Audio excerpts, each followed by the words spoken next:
Okay, wonderful. Welcome, everyone. Thank you all for being here. Thanks for staying around for the panel tonight. Welcome to the Natural History Institute. We're so excited to be opening our gallery exhibition, Written in Stone, tonight. And thank you all for coming out and struggling with parking. I know that wasn't the most fun, so thanks for your persistence. My name is Jessie Rack. I'm the program director here. And before I turn this over to the artist panel, I wanted to make a couple of quick announcements. So the restrooms and water fountains, if you haven't found them already, they're around on the other side there. You just keep turning right until you stop at the stairs. I also want to remind you quickly that we're a 501c nonprofit, and we exist because of your support. If you like what you see tonight, and if you like what we're doing, it would be great if you helped us keep doing it. Everything helps, whether it's dropping $1 in the fishbowl in the lobby or volunteering your time. That's great too. In fact, we're looking for volunteers for this gallery show. So we're gonna have slots for Thursdays and Fridays around lunchtime to volunteer in the gallery there. Talk to me after this panel if you're interested, and I can get you hooked up. And then finally, just quickly, a couple of upcoming events you might be interested in. So next week, Thursday and Saturday, we have a doubleheader from local bird expert Eric Moore, who owns The Lookout, formerly known as Jay's Bird Barn. So on Thursday, May 4th, Eric will be giving a talk about birding hotspots in Yavapai County. And then on Saturday, the 6th, he'll be showing everyone the hotspot, and we'll do a bird walk. That one's currently full. You can get on the wait list. Also upcoming, we have 2 events in our Healing the Earth, Healing Ourselves series. So Saturday, May 13th, we have a volunteer work day with Friends of the Verde River and Prescott National Forest. We'll be building erosion control structures and distributing seed balls. And then on Wednesday, May 17th, our own Tom Fleischner, NHI's Senior Advisor and Director Emeritus, will be giving a talk called Natural History, Reciprocal Healing, and a Sense of Kinship. There are a few slots left in that, so get on that. Check on our website, and we can hook you up with that. So with that, that was my quick introduction. I'm going to turn it over to our wonderful moderator, Edie Dillon, and take it away, everyone.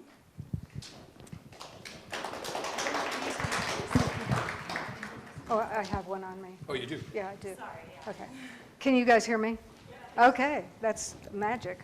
So thanks, Jessie. And I just want to extend a really big thank you to the Natural History Institute for early on recognizing that the arts and the practice of natural history are intertwined and always have been, and for hosting this really unusual show that we're looking at natural history through the jeweler's eye, and that we can connect the imagination and the practice of natural history, the imagination of the arts and the practice of natural history together in this gallery. There's a lot of good programming. There's been some amazing shows, and I just thank you, because not everybody is doing this.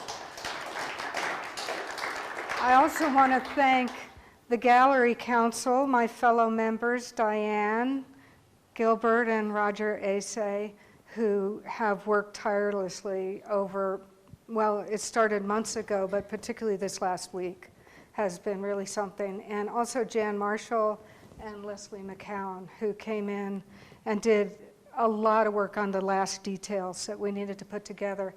Lesley made the beautiful map that really shows us that these stones come from the earth, and they come from real places. They're not out of context. So I really appreciate that addition to our gallery show. And I'm going to introduce the artists in this exceptional exhibit in a minute, but first, the biggest thanks go to Kurt Pfeffer for curating this show. And Kurt couldn't be here tonight. And I've had the privilege of knowing Kurt only for a few years, but William Ford has known him for many, many years. And so I asked William if he would please give a thanks and appreciation for Kurt. My name is Bill Ford, and I've known Kurt for a long, long time.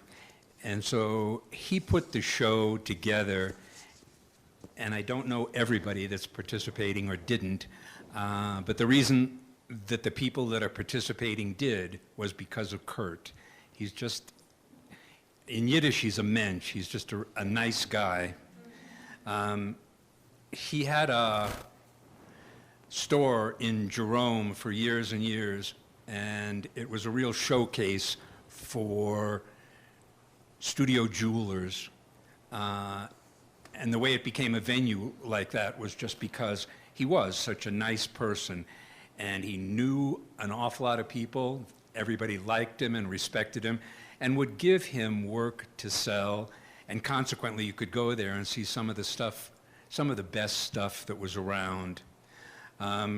Like Edie said, he's not here tonight, and he's dealing with a particularly nasty cancer. Not like there are any cancers that aren't nasty, but this one is a particularly bad one. And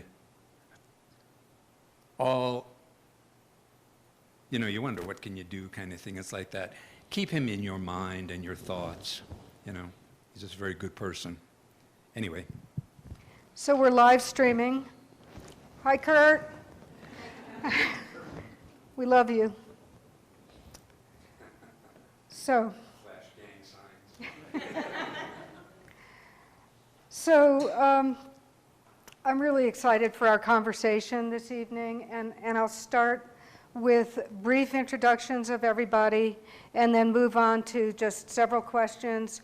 We'll be here for about an hour. That's kind of the limit of the seats on your tolerance. So we'll have about 3 questions and then room for questions from the audience. So that's our layout. So there were a few people who weren't able to be here tonight other than Kurt. Several of the artists couldn't be here. So I'll give a brief intro to them too, because we are on tape. Kestrel Dillon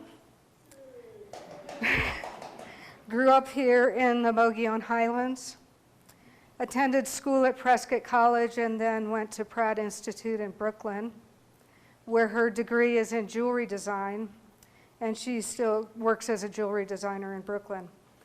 But her work is deeply influenced by her birthplace, which is right over there at the foot of Granite Mountain.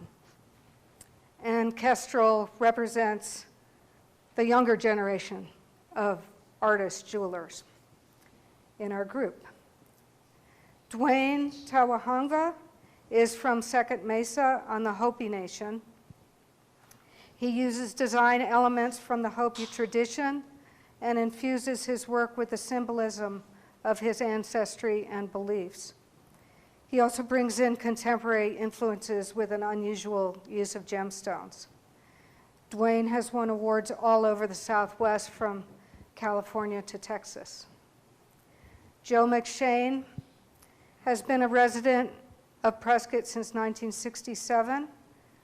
Joe has had a long and brilliant career as a sculptor, including creating the first art in space, which you may have read about in his artist statement in the gallery.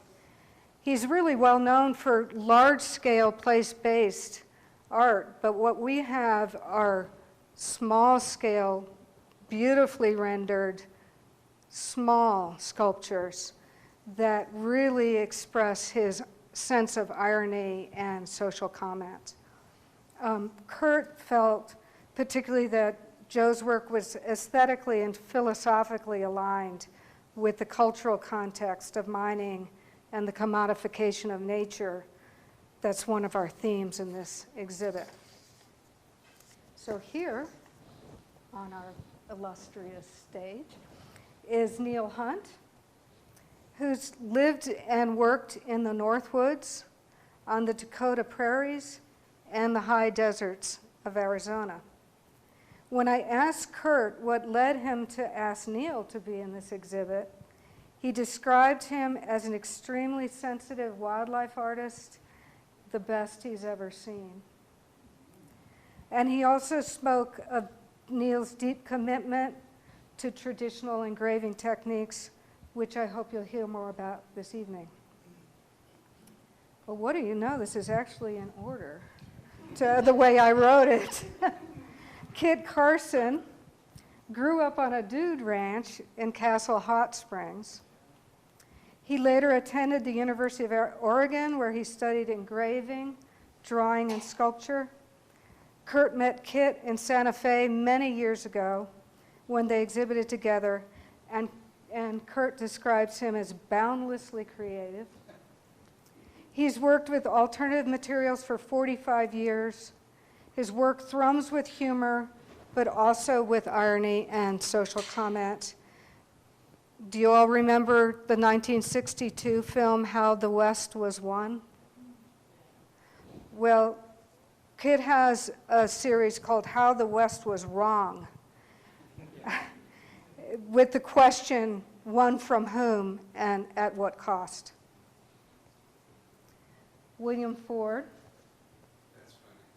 known as Bill, AKA, grew up in New York City, attended Pratt Institute, the New School for Social Research, Kansas City Art Institute, and Yavapai College. Now, at Yavapai College, he studied metalwork with Dick Markison, dear to many of us, and he ended up teaching the jewelry program at Yavapai for many years and being a beloved mentor and teacher over there. He affected jewelry design in Prescott. Just, I can't even say how deeply.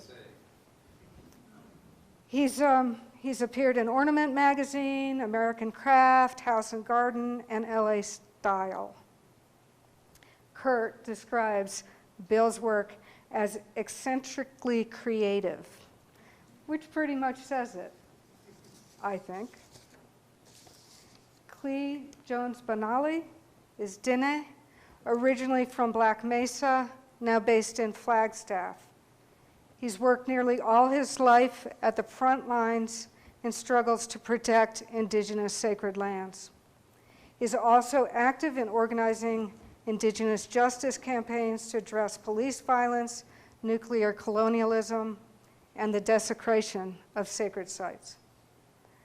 I have to say, Klee works in the most astonishing wide range of media that I've ever seen in an artist. He's produced documentaries, a feature film, music albums. He's toured internationally with a punk band. We call it punk or metal, punk. I'm just so... He's made installations, made street art, made political posters, and of course, this incredible silver work. This is the third time, actually, that Klee has had a piece at the Natural Institute Gallery, but I think it's the first time he's been here in person. He had a painting and a film in our Parched, The Art of Water in the Southwest exhibit. He had a painting and a GIF in our online extraction exhibit during the COVID pandemic. And he has, of course, the silver work here. His current project is creating a dress for a collaborative performance with Aine drag artist Lady Shug, which will happen in late May up at Coconino Center for the Arts. And for this project, he's mastering the use of a serger sewing machine. So.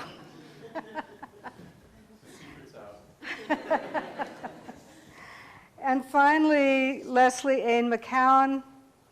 She uses traditional metal smithing techniques and tools in the tradition of the American studio art jewelry movement from the 40s through the 60s, which dictates that the work never leaves the artist's studio. The artist does all of it. They don't send it out to be cast or rocks cut or anything like that. We had a great conversation in the gallery where we talked about the way she created her education as a jewelry artist by just, first there was an apprenticeship with a guy that you met while you were bartending. And then just picking and choosing through like masters of everything from, macrame to stone cutting. I mean, it's just amazing if you look at the list of things that Lesley can do. Unique stones are often the basis of her work and the inspiration of her design, and she feels that her work is created to provoke thought and encourage communication. Kurt said that her use of natural surfaces on stones makes her work particularly interesting for this exhibition. So just a huge thanks to each one of you for your time, your energy, your commitment to the craft and the art, and for willing to be here today. Just look at them. So Kurt and I originally conceived this idea several years ago after the confluence that Tom organized up in Sedona on reciprocal healing. And the idea was that natural history and the jewelry arts are connected in an essential way.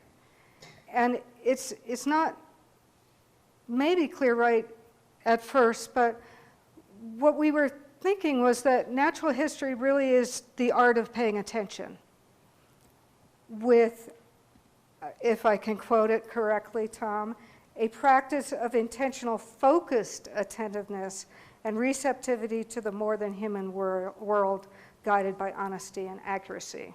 So that lives on the wall here at the Natural History Institute. So with natural history, with the practice of natural history, we're looking at something closely.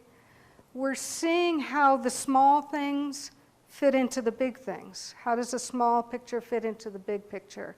How do things balance? How do details relate to context?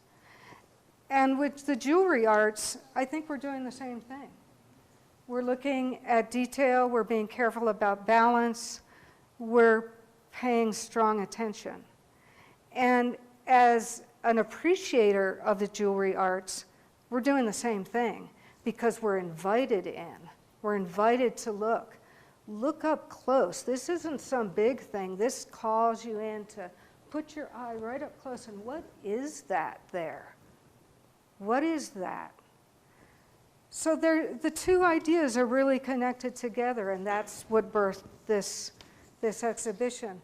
They're also connected through the idea of transformation, because what jewelry artists do is they take something that is initially a commodity and they turn it into beauty. The raw materials for the jewelry art don't come from nowhere. And jewelry artists ask, where's this stone from? Where did this metal come from? Where is that mine? And that's why we have that map out there.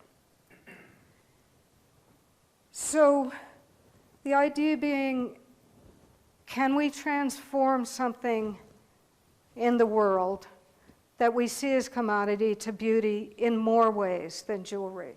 Can we see the world indeed as not a series of commodities to exploit, but a place of beauty waiting to be loved? And is our trajectory, as we see it now, actually written in stone? So the panel discussion deals with these two themes through a series of questions that all artists really like to talk about their inspiration and their process, so we'll just bring it down simply to that. Particularly as they have to do with their response to the natural and cultural environments and the potential of transformation in and through art. So the first question deals with the inspiration. And I'm curious to hear from each of you how you feel that your environment, your context, has influenced your work. In other words, how you relate to your cultural and natural environment through your work. And you said you didn't want to go first, but I know you do.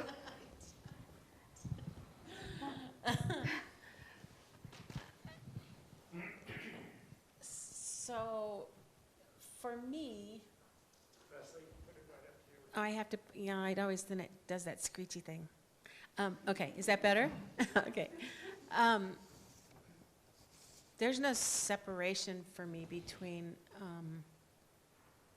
me as an artist and the environment that I'm in. And I think we probably all feel that way. The natural world is a wellspring of inspiration, and you can't be present and be any kind of a true creative and not tap into that, I think. So it's everything. My entire life is an inspiration to my work. I think at this point in my life, I'm a little more interested in narrative. And this was a really interesting concept for me to think about, what this meant in direct relationship to what's happening on the planet, which I think we're all deeply concerned about. Lesley, your voice is not coming from the speaker. I don't know what to say. I Okay, can I'm give you sorry. this one. No, I'll hold it closer. Oh dear. Yeah, it's on. Okay. Is that better? Okay. Could give you No, this it's fine. I'll just hold it closer. So the interesting thing, though, about jewelry, in my opinion, is that unlike other art forms, it's incredibly intimate.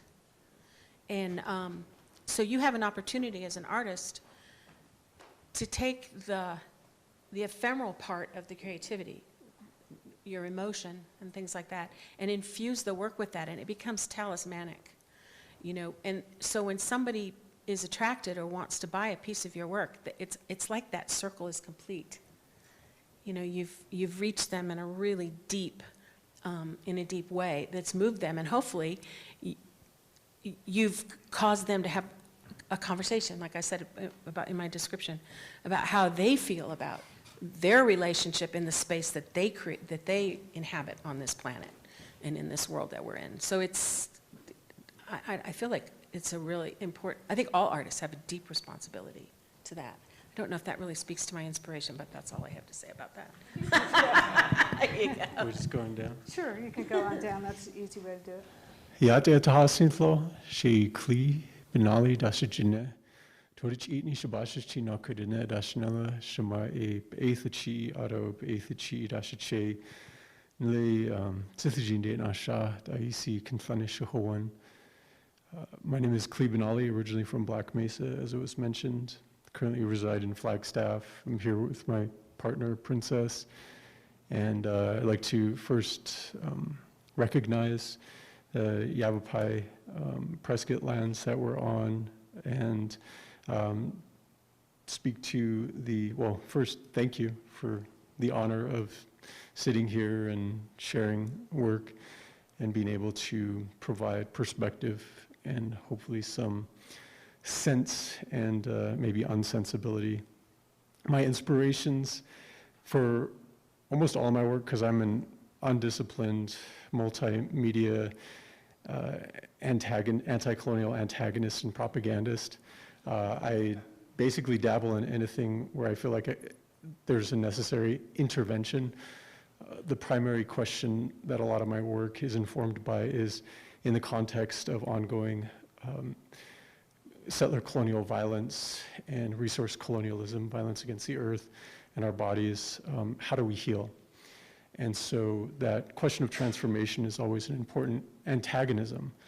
The questions of addressing indigenous liberation in this context, in the ranges of political contexts that we find ourselves faced with, especially in this day and age. So my inspiration is always that. And when I was invited to be part of this, I first, just really contemplated the idea of natural history and what that meant, and the sort of like underlying assumption of unnature and natural. And there's no dichotomy, as you sort of mentioned, between art and existence for Diné people. I think most people who are connected to the earth have that sense, and a lot of artists, I think, who meditate in the materials that are sourced from the earth at some point make that connection. by nature. And so thinking of the unnature that is assumed through establishing natural history and viewing that it's one of conflict and war. So my inspiration for this was thinking about challenging the temporality that's imposed by settler colonial history and breaking that into a sense of cycles. What part of the cycle, what part of the conflict, and where can we bring it back into full circle to healing? And so that transformative process, rather than a linear process of settler colonial imposed temporality, to me is that question of history. Because history, as most folks know, with the notion is imposed as by conquerors. And so those who refuse to be conquered will unwrite that history as well. And so that's part of this, is to take something and to transform it into spiritual armor. Because for Diné people, our jewelry isn't just art to be consumed, even though that manipulation has been imposed through capitalism and trading posts and an ongoing history of exploitation of indigenous expression. But first and foremost, it's our spiritual armor. And so to contemplate that with a piece that takes Spanish coins that are from the 1700s is a lot of weight. And so I was actually talking to Kit a moment ago about that, just setting there, you know, with these Spanish coins that were minted in the 1700s, that silver, where that was taken from, thinking about that, thinking about making of those coins, and then how many hands, whose hands those coins pass through to get to me, to transform it and melt them down and destroy them, because that was my point, was to actually destroy what has destroyed us, to transform into something, to use that creative expression for healing. So that's there's more to it, but that's part of it. There's more to it. Goodness. Follow that. Exactly. But it's funny, when you make things, I can see a commonality with Lesley and with Klee too, but they're just on such different levels. You know, one of the things that come to mind just from what Klee was saying was when 9/11 happened, boy, that was really so significant to me and to everybody, you know, and what do you do about this? You know, you make jewelry, you know, it just seems like so ineffectual when faced with something like that. And then what it boils down to is, make jewelry, you know. And so what did you do with that? I made little pins that represented the Twin Towers, and I gave them to people that were friends of mine, just as, because that's what I could do. I really, with what Lesley was saying, I really think jewelry is a huge talisman. Like there was always somebody in the tribe, you know, that made things that had juju for the other members of it, you know. And then I think a lot of what's deteriorated in contemporary society is you buy a ring for your wedding, and after it's possessed and used for 30 years, then it has some significance. But it's also like Lesley was saying, when you work with somebody, you can make something for them that has significance right away, or that they find significance in the stuff that you do. I make a lot of natural things, animal forms and stuff like that, just what interests me, whether it's fish or horned toads. A lot of those things I make with a technique called repoussé, and you put metal in a pitch material and then hammer it and then flip it over and chase it to achieve the form. And there's something really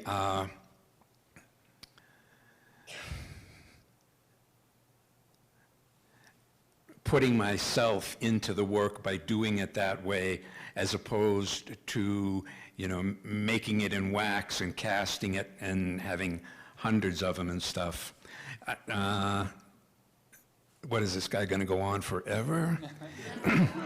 And then I find things that are of interest to me too, whether they're a meteorite or whether they're an ivory elk tooth. Stuff like that just has juju to me. Like Klee was saying, you find these coins and what their origin represents and things, and that's the way I feel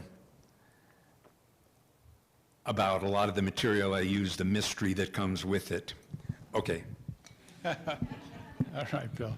Well, it seems to be a continuing thread here of deep connections with people we make jewelry for, the energy in ancient coins, and Bill continued on that. Mine comes from I just have this incredible lust for rust, this passion for patina. I like rusty stuff, partially because when something is decaying or peeling paint or something's rusting away, it's really representing this whole life. And as it's fading away, the Japanese have a name for it, wabi-sabi, the beauty of things in decay. And we all kind of stop and appreciate those things when we walk along and we see something, rotting or lichen or some rusty thing. And I'm always fascinated by that, and I've always wanted to do work with that. So about 30 years ago, I started doing sculpture, and then recently using it in my jewelry because it just naturally occurred that way. I found a license plate and made a bracelet, and there seems to be a fascination that I have for things from nature that are usually discarded by others, stones that somebody wouldn't want, it doesn't seem to be precious. And I like to put that in jewelry with high-end gold and diamonds. I like the juxtaposition of the colors, the juxtaposition of the implied value of what is precious, not just gold and silver and diamonds, but what about this surface that's just so cool? I mean, a lot of the pieces I do, the favorite parts of the pieces by my clients and by myself are the parts of the jewelry that I had nothing to do with. It's just these fabulous sun-sanded textures and tones that come from laying out in the desert for years. Beautiful stuff. Recently I was in Sedona and I was waiting to cross the road, go down by the creek, and I looked down and I saw this shiny little sparkling, dazzling druzy, and I picked it up and I went, man, I'm going to use this in jewelry. So I took it home, cleaned it up a little bit, and polished it down and set it in gold. And when my friend asked me what it was, I said, it's asphyte. And they said, what's that? I said, well, it's a piece of paving, but it had some of the yellow and white paint from the center line, which has a reflective quality in it, And it's cool. It looks great, So I'm fascinated by that kind of work, and I'm glad to see the other work here in the gallery. I'm honored to be in the show with everybody. And so that continues for me in my sculpture work too. It's about recycling. We've mined enough, we've drilled enough, we have enough material already to make everything we need to keep going.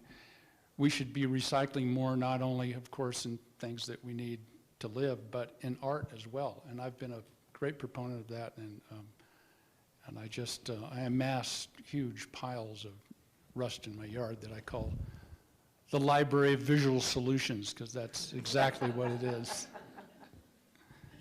So that's about all I got to say on that particular subject. Okay. I got to follow all these guys. It doesn't seem right.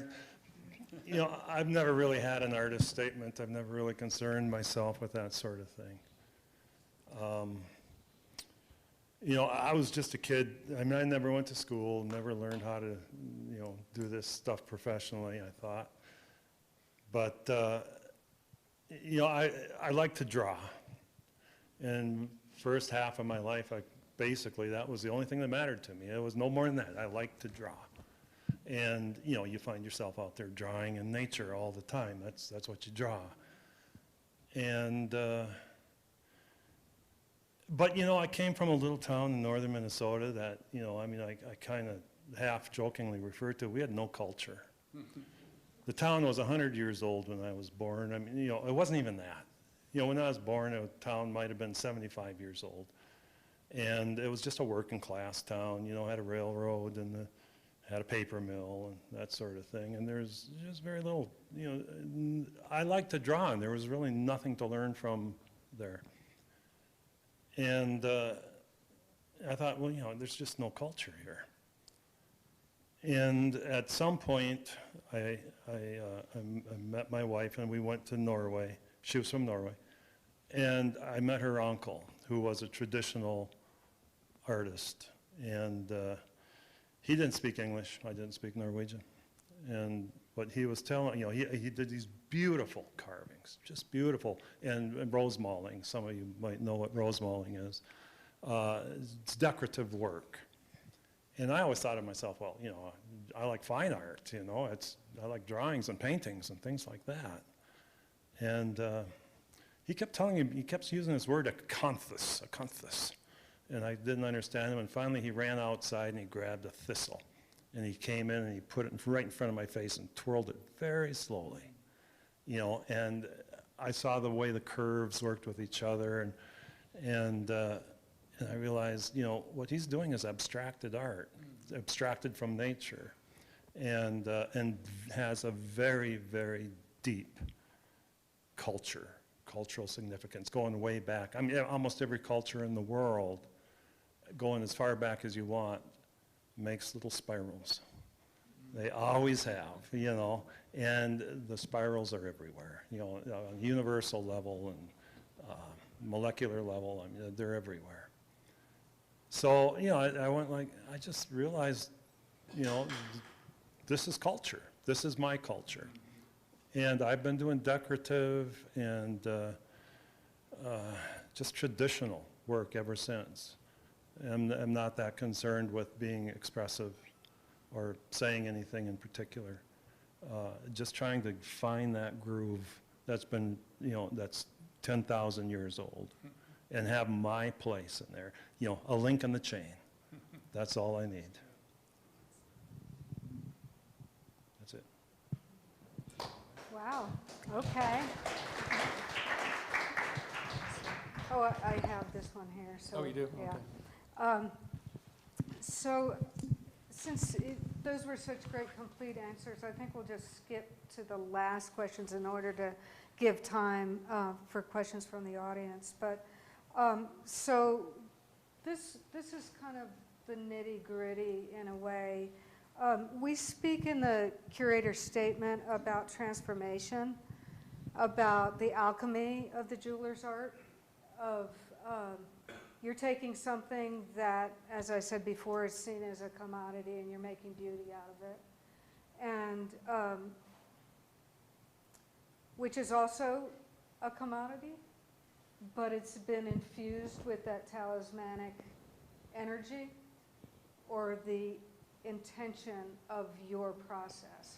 And so what I'm curious about now is how you see transformation as part of your work, or if it is part of your work. How do you react to that as an idea? You can think for a minute. Oh, God. Well, you were talking, I heard you say something about picking up stuff from the ground and transforming it, but I have a feeling there's Well, it kind of goes back to inspiration, too, because people say, what inspires you? Well, you know, it's kind of it's backwards for me. I am inspired after I start working. It's like you want to be inspired, go to work, and then listen to what you're doing visually. Listen, you know, the work will start talking back to you, telling you what you need to do. If you sit around and wait to be inspired all day, unfortunately, the realm of ideas is more perfect than the realm of manifestation. So I don't care how stoned you are and how many great ideas you think you are, you're only limited by your ability to do your work, and that's why you should learn to do, excuse me, your basic skills If you're going to be a potter, you know, learn everything about it, and then your voice will come through, and that will transform you. And another thing that's transforming is finding your voice as an artist. And I think that basically happens by your influences of many artists are evident, and when you're working, when you're trying to do your original designs, you still look like the people that you admire. So I'm trying to engrave like my favorite engravers. I'm trying to make art like Robert Rauschenberg, and so that's evident if you look at it, but eventually if you stay with it and discipline yourself enough to learn the elements of your craft, because you have to know the basics about what you're doing in order to express yourself. So the more you learn about the details of your craft and to do it better, learn how to advance your skills, the bigger your voice is. And eventually, all those influences of your other artists will start to fade behind you because your discipline has generated your own voice. So in my particular case, I always liked to draw when I was a kid too. So I had that kind of an innate ability because I practiced a lot. And then I learned engraving in my 20s, but I only learned to do lettering because that's all my instructor knew how to do. It's extremely hard to learn. And I spent years in Oregon there with a master engraver, and I learned how to do script and Old English, and I came back here and, a bunch of different lettering styles. And I became an engraver for Raskin's Jewelers, and I'd get like the 32nd annual Dachshund show, Scottsdale. I'd have to put the next line on there, and I'm thinking, God, well, I'm making $1 a letter. This will eventually pan out. And then one day I realized, yeah, I know how to cut those letters. I have that classical training, but I also know how to draw. So I started engraving my drawings. I laid out the drawings on the metal and used those classical engraving techniques to start engraving little bunnies and snakes and flowers and the whole thing. And my career took right off. So that's how you can be transformed personally. And that's how art can transform you, and it can transform you into an artist, and you can have a career. I've been doing this for 46 years. So. And I'm still transforming you. I'm forever the student. Ever the student. I mean, I'm never satisfied with what I do. I wake up in the morning, I go, God, I got to get down there. I got to fix that thing. So that's the beauty of it, though, is to be continually inspired. Let's go that way. Okay. Yeah, it's a constant learning process.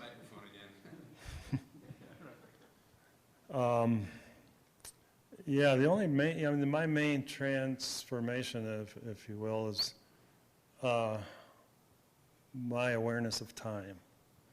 In engraving more than anything else. I mean, we all know when we're being creative how you fall into this zone, and suddenly hours have gone by, you didn't even know it, and you wonder what happened during that time.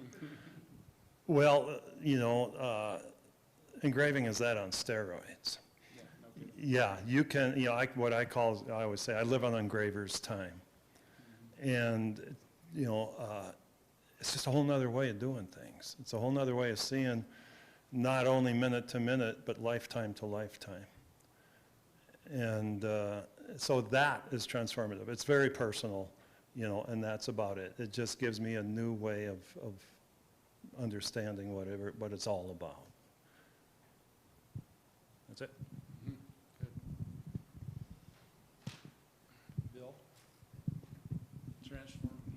Yeah. Like I said before, it's really interesting how you pick up such similarities from, or can identify with what different people say, and that they work so differently from the way you do. I have always had this saying, just like Kit says, for me, it's work fosters ideas, and go in the shop and start doing grunt work that you have to do, and it will come from there. The other thing for me is too, if you work and you have a partner and stuff, it's, hey, why don't you go in the shop and get to work? that there's a thing about going in the shop and being in the zone, and you just can't snap your fingers and hit the zone. But when you do get it, and it comes quite often and a lot of the time, it's just golden, and you're really in this space where you can make things, and it just flows. Trying to think what else I was going to say with that, but. You're in the zone? No. Okay, I'm giving up. Wait, if you remember, you can have it back, Bill. It's a great question, and I feel like I've already addressed that to some degree with my previous statement, but what I will connect it to is a challenge. And when I was working on this piece, part of looking at the timeline regarding colonial violence and its genealogy and ongoing impacts to this day, I took a copy of the papal bull Inter Sera that was written in 1493, or published then, which legitimized manifest destiny and is still embedded in the settler colonial laws that are in effect here in the U.S. as part of the what's known as the Marshall Doctrine. And I took that papal bull and I burnt it, and part of that is because that papal bull had never been rescinded. It was actually repudiated recently, just within the last month or so. The Pope Francis repudiated burn it. some other things. Well, the repudiation doesn't really mean, there's many other things, many other crimes against humanity and Mother Earth that the Catholic Church is responsible for, but of them, that one being very significant, and that was part of the cathartic element of that, was burning it, but leaving part of it intact so you could see the connection of the spiritual weapon against that history of violence that's ongoing today. And so even though that papal bull has been repudiated, it doesn't change anything about the ongoing legacy of colonial violence that we continue to face today.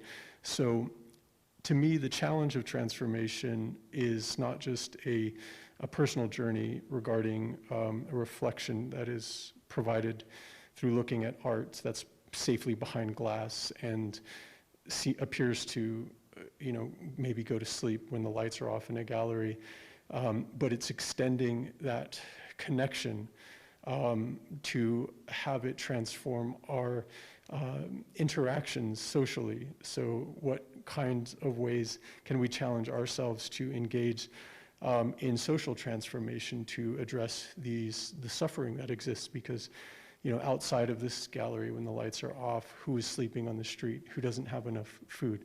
And we talk about transformation, we have to identify the transformations and the negations of transformations in our lives with the anti-trans legislations and assaults on folks' gender identity in this world. We have to talk about the ways that sacred lands, as mentioned, are being desecrated. At south rim of the Grand Canyon, just yesterday I was actually monitoring the Pinyon Plain mine. It used to be called the Canyon Mine, and it's a uranium mine that is threatening to open right now 6 miles from the south rim of the Grand Canyon at the base of Red Butte, which is a sacred site for Havasupai and culturally significant for Diné Hopi. And I do have some stickers. I brought some more propaganda that you can take and apply yourselves, because that's the challenge. It's to reflect and deepen the connection, because to me, the responsibility of artists is to reflect and provide that inspiration or connection and deepen a critical analysis in a way that can open up a dialogue that's not just people bashing their heads against the walls of politics that have been imposed, whether it's right or left. It's the question of that blood within the land that unites us and the blood that flows within our vein as well. And that's part of why there's blood in my piece too, is to make that connection, to look at the transformative opportunities, but also the opportunities to transcend and to connect with each other on a deeper, more meaningful basis and restore those relationships that we have to heal the land. So taking those recycled materials, and being very intentional about where everything came from in my piece was very important. When I initially thought about approaching this project, I wanted to make it as rudimentally as possible with no electricity, but then I realized I'd probably use some electricity and I just forgot about it. But the techniques I wanted to strip down to also take me back to connect to that point with my ancestors of when silversmithing was provided, sort of connected to us. I won't say imposed necessarily, because initially it came to us as a war craft. And so in that ongoing conflict, what roles do we have? In what ways today can we help to restore harmony that has been caused by the violence that we can continue to benefit from today, inherit? In what ways can we shape and transform the nature of existence as it is facing us today for more healthy, more just ways of being in our existence? And that's the challenge, I think, for everybody here. Hopefully you can walk away with that from my participation tonight. So if you want to talk more about it or want some free stickers or other literature, I'm happy to connect with you all as well regarding these issues. Holy cow. That's kind of a humbling act to follow. Wow. To me, there's two kinds of transformation that are happening for me. Art and craft are the same thing, and there's this real allure as a metalsmith. I think we can all probably agree, the sensuousness of manipulating metal is incredibly addictive. And the more you do it, the more challenged you get by it, and that transforming actually the material itself is, and it doesn't even, it's just the act itself, the process of that is probably what drives me more than anything. I'm not really quite as interested in about the selling it, don't get me wrong. I mean, I like to make a living and I've been very blessed, but that's not why I do it. I have to do it, and my medium is metal. But I think I'm going to just rely on this statement. My parents are both artists, so I was raised in a really unique situation. And just recently my mother said that she found it really interesting that after 65 years, almost 70 years of being an artist, that she's realized that she's not making art, it's making her. And it just completely encapsulated exactly where I'm at. I feel like I am in this continuous metamorphosis as a human being. And as an artist, I mean, it's just, it's, I don't know, I don't really know how else to say it. You know, it's like, it's not really that complicated. At least for me anyway, I don't know, it's not that complicated. Bill, did you want to add to your thought there? No, I'm fine. Okay, okay. Well, some powerful words and powerful thoughts about transforming time, transforming the future, transforming ourselves through art. And I just wonder if the audience has been inspired to ask anything now to follow up, since we're getting on close to the seat limit. Or if you want to stay, we can keep going. But did anybody have anything that is brought up by what these folks are saying and thinking about and doing? Yes, sir. So I like to hear the stories that Lesley shared, and I'm sorry, I can't remember your name on the end. Neil. Neil, okay. About Lesley's mother and with your father-in-law. And does the rest of you have a story or anything, or anybody else in particular that you have met in your lifetime that inspired you to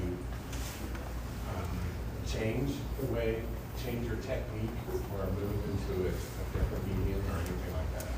So what he's, I don't know if all of you heard that, he's asking if he was referring to Lesley's experience with her parents and Neil's experience with his father-in-law. Was there anybody else affected their process, their technique, their thoughts about art? The man that ran the metals program, and he did the woodworking at Yavapai College, his name was Dick Markison. Boy, and he has touched the lives of so many people. You know, you just start talking and you find that out. He's one like Neil's father-in-law. And it wasn't like he showed me a thistle, but he taught me the basic skills. And through his enthusiasm and excitement, I mean, you have that kernel in you anyway, and he provided you with it. I know he was really a significant influence in Kit's life, too. Lesley knows him, but I don't know Lesley that well. And the really unfortunate thing was, this is a man that was so significant to so many people, and he died, and his death just slipped by, completely unheralded. And so you really didn't have a chance to stand up there and say, you know, how much this person meant to you. His work stands. What? His work stands. His work, you can see his work in the sculpture garden by college. His work is... Oh, that and his influence on so many people that make things. So Lesley was saying, but his work stands at the sculpture garden at Yavapai College and has influence on so many people. I could add to that a little bit. I blame Dick Markison also for all my success. And, you know, he was full of energy, and he would, you'd ask him how to do something, and he'd say, well, you could do it like this. And I said, well, should I do it that way? He goes, well, you know, you could do it like this. He wanted you to go off and fail and then find the right way, which was great. Being an artist, you have to be willing to dedicate your life to failing until you get it right. There's no such thing as perfect. You can make an excellent attempt at things. And Dick also taught me that the pursuit of craftsmanship is worth the goal. That's the end pursuit. It's not the object or the selling of it. It's to invest yourself in the best craftsmanship that you can and completely invest yourself in that. And then after a couple of years with him, I said, well, let's go somewhere else. So I was talking to him. He goes, well, I learned from Max Nixon at the University of Oregon, so I went and studied with Max, and that's where I learned engraving.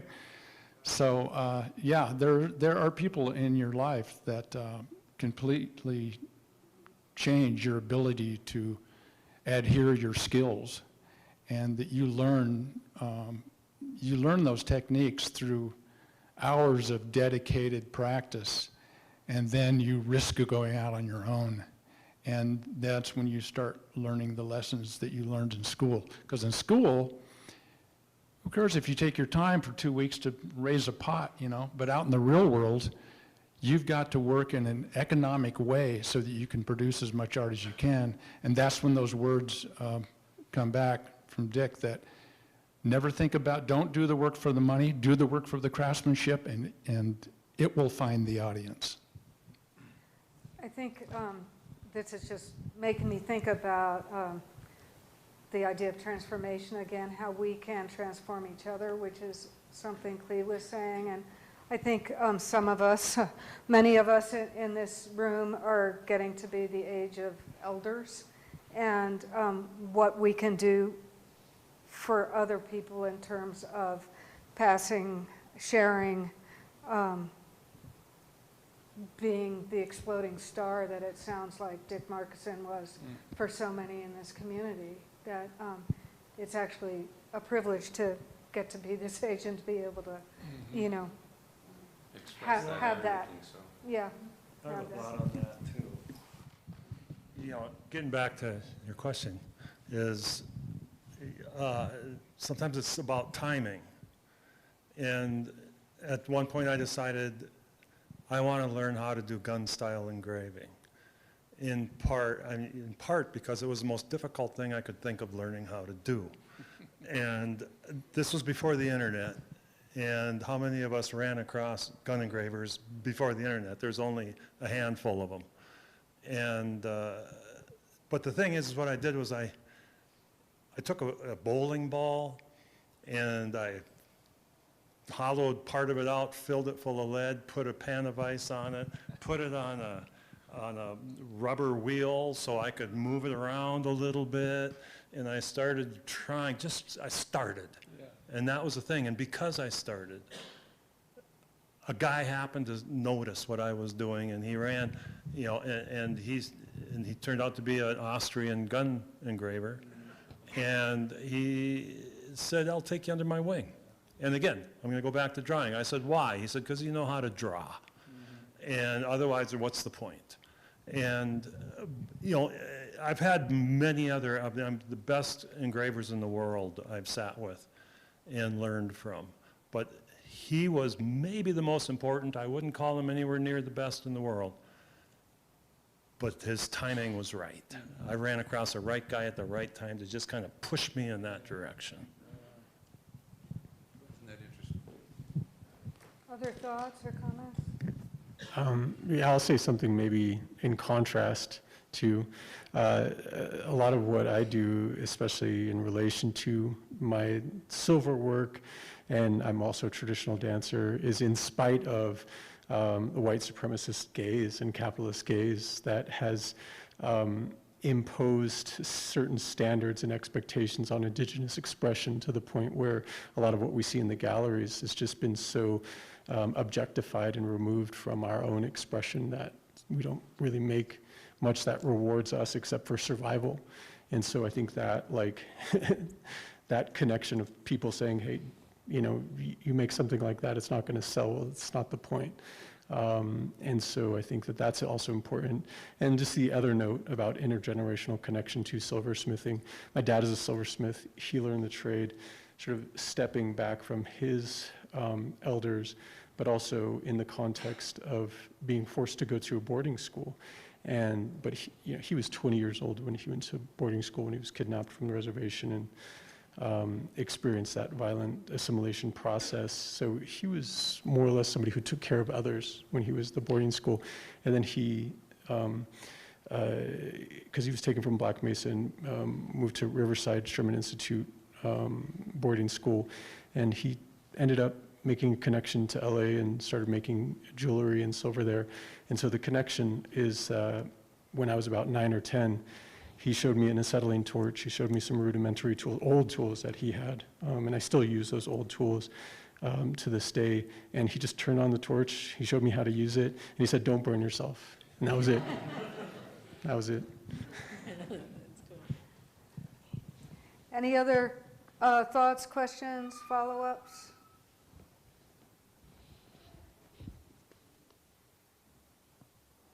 Okay. Well, thank you so much, and just thank each one of you again for being here. Thank you so much. And It's it's a real privilege to be able to participate in the group and meet different people. well, it's been a true honor to set up this show and to see all your work in one place. Boy, I thought the show looked pretty nice. Yeah, it looks pretty good. But we had good work to work with. And that was the one other thing, besides mentioning Kurt and how he was responsible for so long.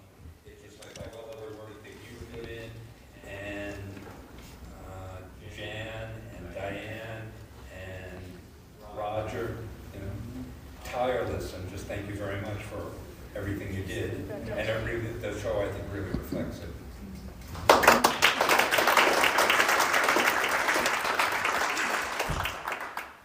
All right. Good night, Kurt.